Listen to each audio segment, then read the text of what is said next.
Like we've been, over the course of this month, hearing all these gospel texts where Jesus is in this verbal duel and intellectual battle with the Pharisees and the Sadducees and the Herodians, and Jesus always gets the best of them, like bringing it in there, like he did in the end of today's sermon. I mean, did you feel the tension? Actually, I don't understand what happens at the end of this gospel. Jesus is quoting Psalm 110, and it's this cryptic psalm that gives rise to all kinds of interpretation because nobody really knows what it means, or it's, whatever. But it was seen as a prophecy of the Messiah among the Jewish folks, and Jesus is kind of putting them in a bind where they want to say that the Messiah is David's son, or a son of David, a descendant of David. And yet David in this psalm somehow says that the Messiah is greater, that somehow the Messiah surpasses that. And there's this tension of, is the Messiah human, or is the Messiah greater than that? And Jesus is pointing that out. And I don't really get the nature of the argument or what's going on there, so I'm not going to deal anymore with that part of the psalm. I'll let you wrestle with that at home on your own.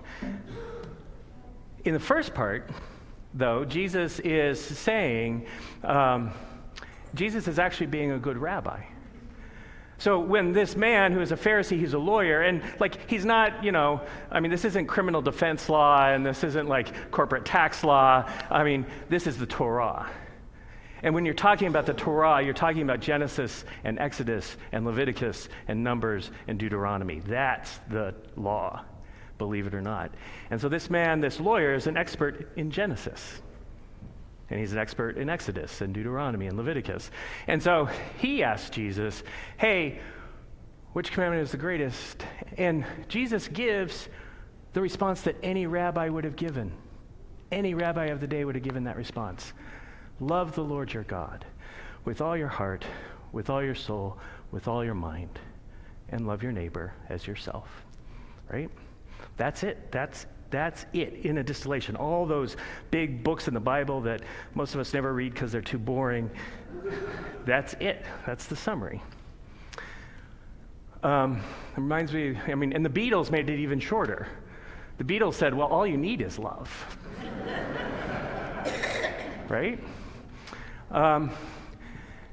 And the problem with these things is that what is deeply profound ends up being kind of feeling very trite and shallow.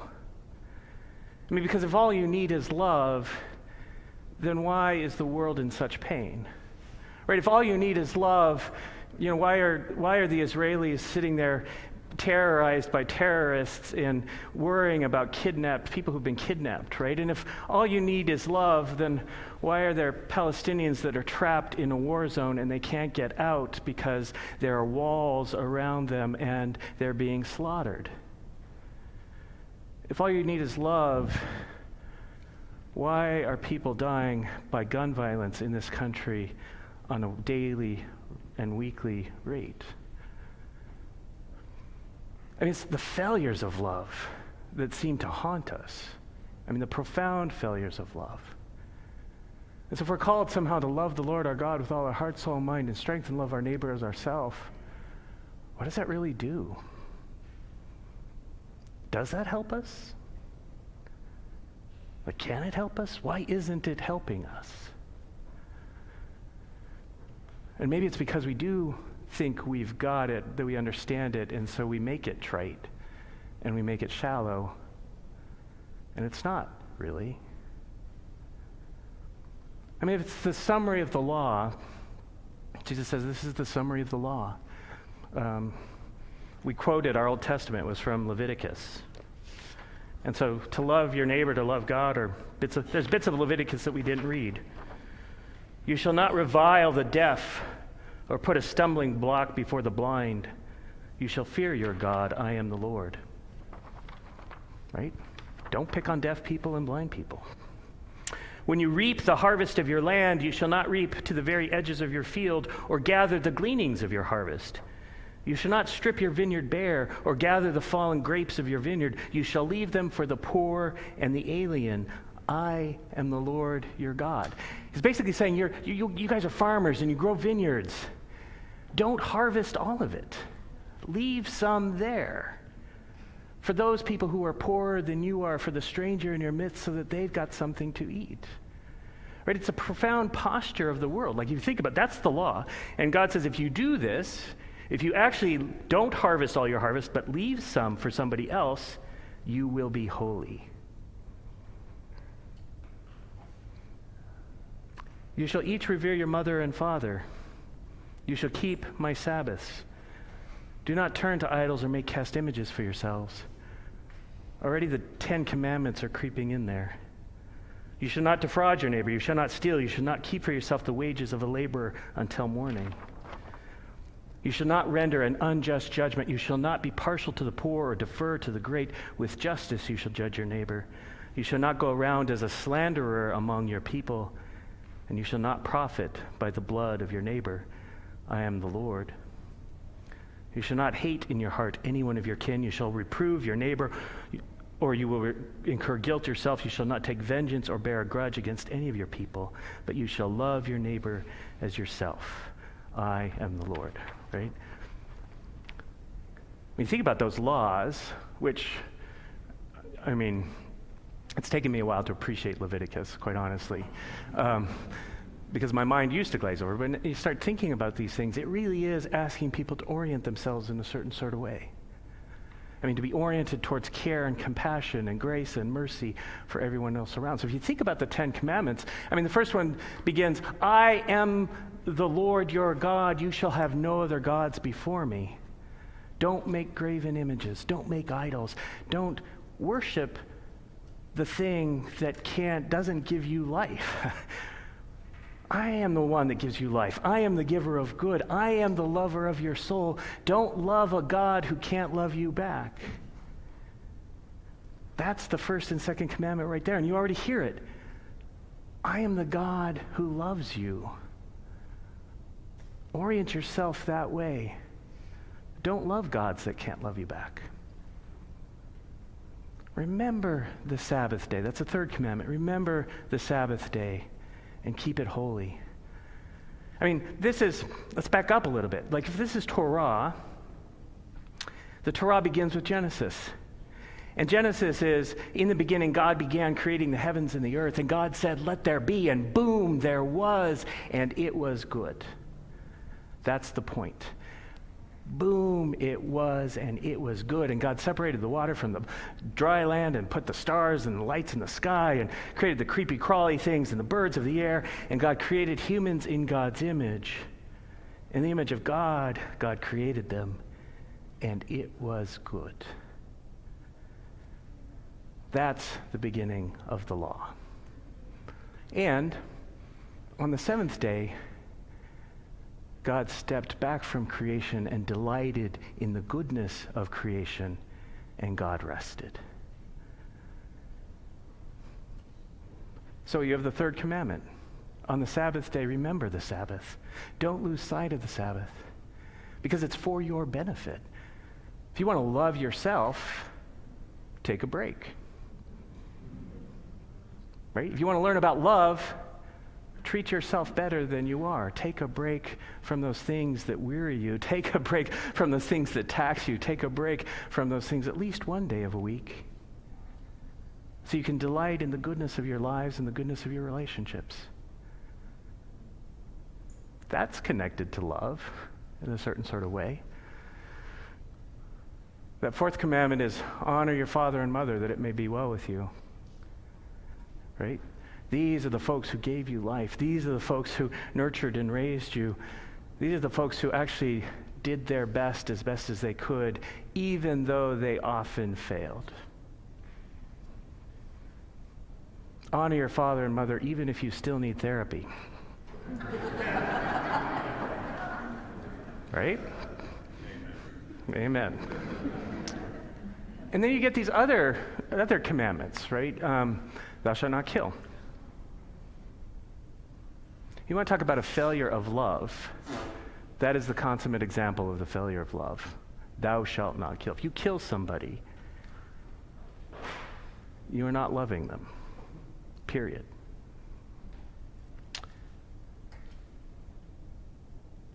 you can see, and because then not only is it a failure of love with that individual, but then the people who loved that individual now have a grievance against you and want to seek retribution against you. And there's this breakdown of community and this breakdown of relationship. So that commandment, thou shalt not kill, is directly related to love. Thou shalt not steal, for similar sorts of reasons. If you're stealing your neighbor's stuff, that creates a sense of animosity and a desire to get it back, and that creates conflict. Don't steal, right? Don't commit adultery, right? Talk about disrupting relationships that can lead to hurt and angst and, the breakdown of families. Don't commit adultery. I think the 9th commandment, it's actually the 8th, it's the 8th or the 9th, depending upon your tradition, is one of the most important ones, but we don't ever talk about it. I think we need to talk about it, given the political partisan divide in our country. Thou shalt not bear false witness against your neighbor, right? Which means don't lie about your neighbor, which means tell the truth about your neighbor, even when you disagree with your neighbor, even when you can't stand your neighbor, or disagree profoundly with their political views. Don't bear false witness, which means tell the truth about who they are, tell the truth about what they believe, tell the truth about what they do. Don't engage in character assassination. Don't, do the straw man presentation of them that puts them down without being honest about the values that they hold, the loves that they are, the good that they do. Don't bear false witness against your neighbor. I feel like if we did that about the people we disagree with, that would go, if all Christians did that and took the 9th commandment seriously, it would go a long way towards mitigating the political divide in our country. Right? All Christians. Both those liberal Episcopalian ones and those more fundamental evangelical ones. All Christians. And then the last one is don't covet, right? Don't covet your neighbor's spouse, their manservants or maidservants. Don't covet their oxen. If you are coveting your neighbor's oxen, stop, right? Stop. Don't do it. It's just disruptive of good community and good relationship, right? So when Jesus says,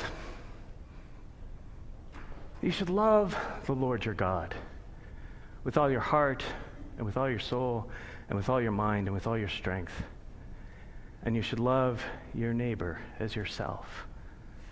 That's profound, right? And it ripples out and permeates into all various aspects, and that's why it's the summary of the law. The law is this attempt to guide us and teach us in doing that well. And the challenge for us is sometimes we get that. Sometimes we are able to love, and we love, and it is beautiful, and it is glorious, and we feel good, and it blesses, right? We're capable of great moments of loving well. And we're also, all of us, imperfect at it.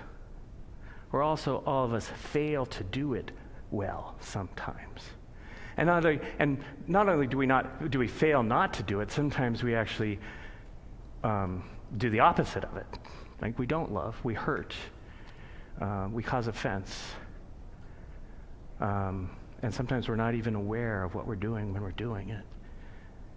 And so that's part of the spiritual dilemma that we're caught in. Like we're called to love, and yet we also find ourselves, aspiring to it, and yet also somehow falling short of it. This, I think, at its best, is what the Christian tradition, has meant when it talks about sin. Often sin is cast as like, don't drink and don't smoke and don't do these things, and the church is really involved in sin management, and people are like, ugh, I don't like that kind of religion. I don't like that kind of religion either. But the ability to say, hey, I want to love, and sometimes I don't do it well, that actually feels really helpful. That kind of honesty, being able to be honest of, yeah, I believe in this thing and I don't do it well. That's helpful. Some people call that sin, right? When I say sin, that's what I mean. It's the failure to love. We're in this tension, then, of people who are created for love, who desire love, who aspire for love, and sometimes we get there and sometimes we don't, and sometimes we fail. And this is why in our tradition, the tradition talks about grace, and the tradition talks about mercy. And why in the Old Testament God is presented as a God who is gracious and merciful, slow to anger, and abounding in steadfast love. That's our starting point. That's the paradigm. Gracious, merciful, slow to anger, abounding in steadfast love.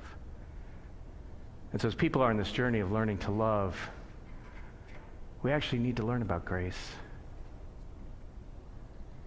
And we need to learn about mercy. And we need to grow those things in ourselves because that's the only hope we have. Amen.